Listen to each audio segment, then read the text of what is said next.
tulungan mo kami! Doktor, kwak-kwak, tulungan mo kami! Ano naman problema mo? Ang init po kasi dito kahit natutulog po ako, kahit maliit lang yung electric fan namin, sobrang init pa din. Sige, may solusyon ako dyan. Basta, ito ang solusyon. I-ano mo lang to. Ipalo mo to sa ulo mo. Gitara yata meron dito. Palo mo yan sa ulo mo. Pag pinalo mo, parang meron kang aircon. Oh! Lamig. Pwede na ako matulog, Jeff. Dr. Kapag, salamat. Sige. Bye-bye. Part 2. Dr. Kwak-kwak, tulungan mo kami! Dr. Kwak-kwak, tulungan mo kami! Ayun. Anong matutulong ko sa'yo? Mag-isa.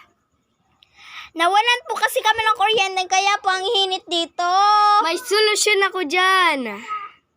Ito ang magic brush. Ito yung ng kuryente. Gamitin mo na.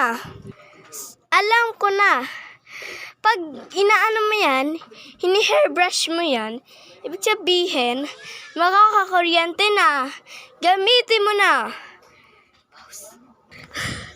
Diba? Gumana? Ang galing talaga netong brush na to. Kaya Akin kayo, na. bumili kayo neto. Mahal neto. Dr. Kwak-kwak, tulungan mo kami! Dr. Kwak-kwak, tulungan mo kami! Dr. Kwak is on the way!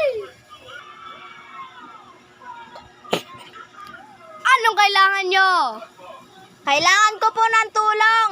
Wala po kasi akong cellphone. Nabasag po ng Joanna na yun. Gusto ko po ng cellphone. One go. Ito ang magic doll. Kung ano i-wish mo, magiging totoo. Kaya, i-wish mo lang, matulog ka, pinabukasan, magiging totoo. Kaya, iba nyo na to. Yeah. Eto na. Sure ka po, Dr. Kwak-kwak. Oo. Part 3. Dr. Kwak-kwak, tulungan mo kami! Dr. Kwak-kwak, tulungan mo kami!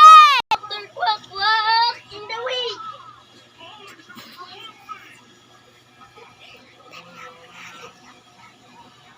A few inches late. Ito ang magic stick. Ilagay mo dito yung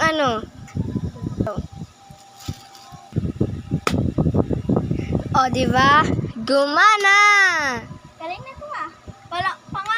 Pangalawang gamit ko na to. Ang galing. Kaya Pero- bumili lang kayo na ito, badminton ah. Daet!